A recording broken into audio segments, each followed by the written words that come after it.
अब आपका third step है, थर्ड टाइप के सवाल हैं, यानी कि जब वर्ग अंतराल तथा बारंबारता दी हो तब हम समांतर माध्य कैसे प्राप्त करते हैं। सबसे पहले आप वर्ग अंतरालों से आंकड़े प्राप्त करें। किसी भी वर्ग अंतराल से आंकड़ा कैसे प्राप्त किया जाता है, आप निम्न सीमा और उच्च सीमा को जोड़ दीजिए और उसको 2 से भाग कर दीजिए, यानी कि L1 प्लस L2 बटे 2, निम्न सीमा प्लस उच्च सीमा बटे 2। जैसे फॉर एग्जाम्पल क्वेश्चन नंबर आपका 1 है NCERT का, पहली एक्सरसाइज का। ये क्लास इंटरवल है 0 to 2, 2 से 4, 4 से 6, 6 से 8, 8 से 10, और इनके सामने इसकी बारंबारता दी गई है। वो आपसे चाहता है कि इस टेबल से आप समांतर माध्य या माध्या निकालिए। ठीक है, तो हम कैसे करते हैं? सबसे पहले हम x निकालते हैं। x भी आपको बतलाया L1 plus L2 divide by 2। यहाँ x L1 0 इसके लिए, पहले वर्ग अंतराल के लिए, निम्न सीमा 0, उच्च सीमा 2। इन दोनों को जोड़ देंगे, कितना आ जाएगा आपका 2, 0 प्लस 2, 2, 2 को 2 से भाग कर देंगे, 1 आ जाएगा।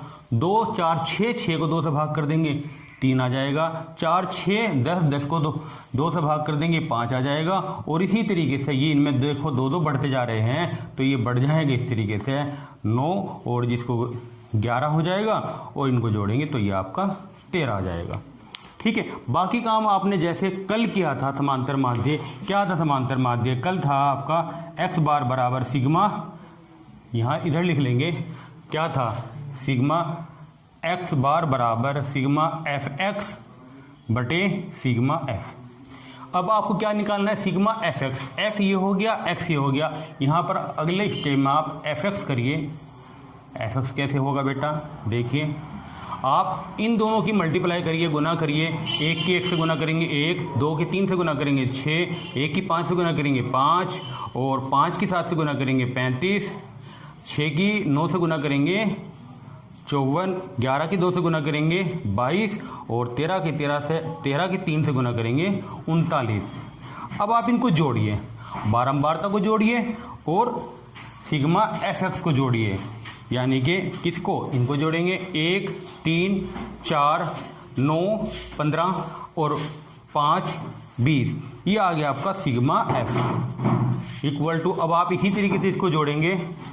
1, 6, 7, 5, 12, 17, 21, 21 और 23, 9, 32 हासिल। 3, 3, 6, 5, 11 और 2, 13, 16, 162।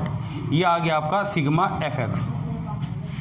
सिग्मा fx आ गया, तो आपका समांतर माध्य क्या हो जाएगा? x बार बराबर होगा sigma fx divide by sigma f। देखिए सिग्मा fx कितना है? 162 डिवाइड बाई सिग्मा f कितना है? 20। इसको आप डिवाइड कर देंगे तो कितना आ जाएगा? 2 से डिवाइड करेंगे 16, और 181 आपके यहाँ से आ जाएगा 8.1। इसका समांतर माध्य आ जाएगा। 10, 20 वर्ग अंतराल, 25, 40, 40, 55, 55, 70, 70, 85 और 85 से 100। बारंबारता ये दी हुई है। आपको इस टेबल से लघु विधि या एज्यूमिंग मेथड या कल्पित माध्य विधि से समांतर माध्य ज्ञात करना है।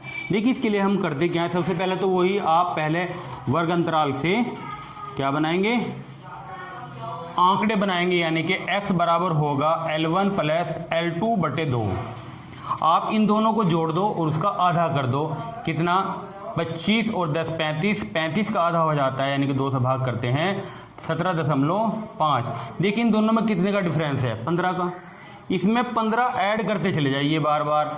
17 में आप 15 ऐड कर देंगे, कितना हो जाएगा? 32.5, 47.5, 62.5, और ये हो जाएगा आपका इसमें 7 और ये 87.5। जब इसमें आप 77.5 और इसमें ऐड करेंगे तो कितना आ जाएगा आपका? 92.5। ठीक है, ये चीज़ हमारी आ जाती है। तो अब हम क्या करेंगे? हम निकालेंगे, इसमें से हम कोई एक ए सेलेक्ट कर लेंगे। 1 2 3 4 5 6 है, जिनके बीच में कोई नंबर पड़ता हो उसे बना लीजिए। किसे सेलेक्ट करें भाई? इसे मान लें ए, चलो हम इसको ए मान लेते हैं। 47.5 जो है वो ए है, तो ये आ जाएगा आपका। अब हमें लिखना है डी। डी क्या होगा? एक्स में से आप ए को माइनस कर दीजिए, इसको हम डी कहेंगे। करिए, आप क्या करेंगे? 17 में से ये आप माइनस करेंगे तो -30 आ जाएगा। 32 इसमें से आप माइनस करेंगे, इनमें भी देखो 15 का डिफरेंस है ना, तो 15 कम होते चले जाएंगे। ये आपका 15 आ जाएगा, ये 0, अब प्लस के 15 हो जाएंगे, और ये आपका 30 हो जाएगा, ये आपका 45 हो जाएगा। देखिए अब हम क्या करेंगे, आपको निकालना है एफ गुना डी। एफ ये रहा, डी ये रहा, -60 -45, इसकी 0 से मल्टीप्लाई करेंगे, 7 की 0, 15 की 6 से मल्टीप्लाई करेंगे 90, 6 की 30 से मल्टीप्लाई करेंगे 180, और 6 की 45 से गुना करेंगे 6 पंजे 30, 6 चौक 24, और ये 3 27। अब आप कैसे इनको ऐड करेंगे? आप ये करें, यहीं पर ही प्लस प्लस वाले एक जगह ऐड कर लें और माइनस माइनस वाले एक जगह ऐड कर लें। भाई 5 का 5 ही 5, और 105 आ गई है, इनको ऐड करेंगे 0 8 8 7 15 24, 24 का 4 का, और 54। आप इन दोनों को ऐड करेंगे तो आ जाएगा, ये माइनस का है, ये प्लस का, 5 13 3, 3 में से 0 गई 3, और 5 में से 1 गया 4, 435। ठीक है, इसको ऐड कर लीजिए, इनको ऐड करेंगे 5 12 12 18 24 30।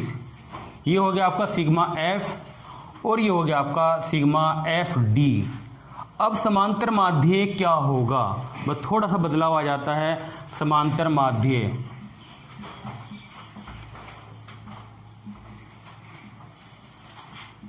एक्स बार बराबर होगा a plus sigma f d divide by sigma F.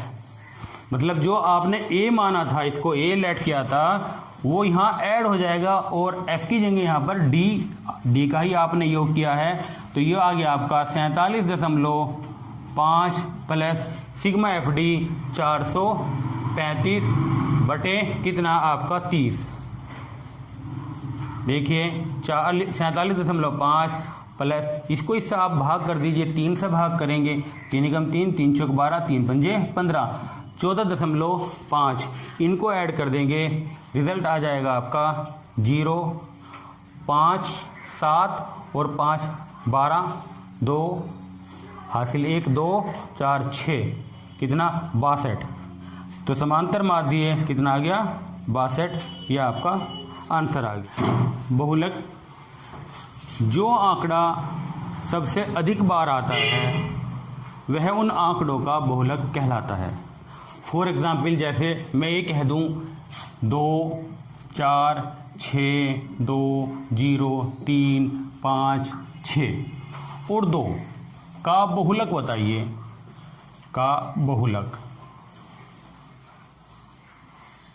क्या होगा? बतलाइए, बहुलक क्या होगा? जो आंकड़ा ज़्यादा बार आ रहा है वही बहुलक होता है।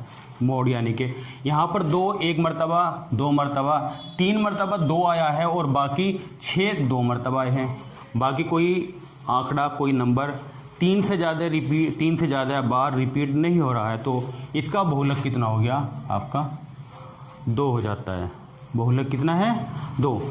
अब इसी तरह से तीसरी बात आती है, जब आंकड़े और सिर्फ बारंबारता दी हो। वैसे तो वो और ये एक ही बात होती है, क्योंकि अगर आप बारंबारता के बारे में सही जानते हैं तो बारंबारता क्या है?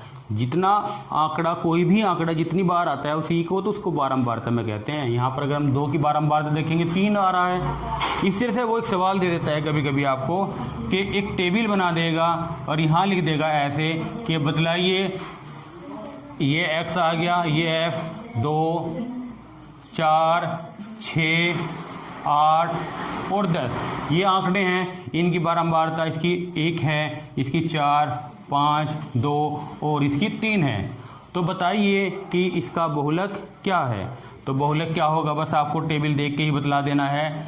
जिसकी बारंबारता ज़्यादा है, यानी कि 6 जो आंकड़ा है उसकी बारंबारता 5 है, जो सबसे अधिक है इस टेबल के अकॉर्डिंग, तो बहुलक यहाँ पर 5 आ जाएगा, ये आपका आंसर आ जाएगा। ठीक है, बड़े सिंपल सा है ये। इसके बाद में आता है जब वर्ग अंतराल और बारंबारता दी हो तब हम बहुलक कैसे निकालते हैं। ठीक है, वो देखना है आपको, देखते हैं अभी। देखिए, हमें इनका इस टेबल से बहुलक ज्ञात करना है। यहाँ पर हम ये नहीं कहेंगे कि जिसकी बारंबारता सबसे अधिक है तो इसमें आंकड़ा कौन सा हुआ, आप 3 को मानेंगे या 5 को मानेंगे। तो यहाँ से हमें दूसरा मेथड अपनाना होता है। कैसे, हम सबसे पहले देखते हैं कि यहाँ बारंबारता सबसे ज़्यादा कौन सी है। सबसे ज़्यादा बारंबारता आपकी यहाँ पर ये 8 है। आप इसको तो कहेंगे ये मेरा F1 है, इससे ऊपर जो है वो F0, और जो ये नंबर है इसको हम F2 कहेंगे। इसे लिखेंगे हम L1 और इसको लिखेंगे हम L2, यानी कि ये निम्न सीमा, ये उच्च सीमा, ये F। तब सूत्र जो बहुलक के लिए आता है, बहुलक Z बराबर होता है L1 plus F1 minus F0 divide by 2F1 minus F0 minus F2, और मल्टीप्लाई कर देते हैं यहाँ पर आपका H से। H क्या होता है, जो वर्ग अंतरालों में अंतर होता है, यानी कि L2 माइनस, यानी कि ये कहिए आप यहाँ H क्या है, वो L2 माइनस L1 है।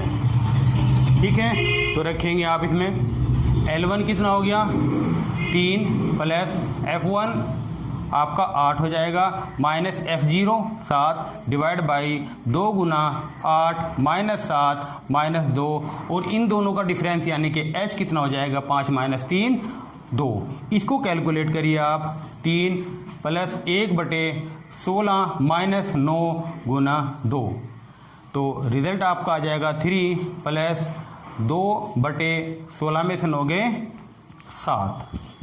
ठीक है, इस बराबर 3 प्लस पॉइंट लगाएंगे इसको,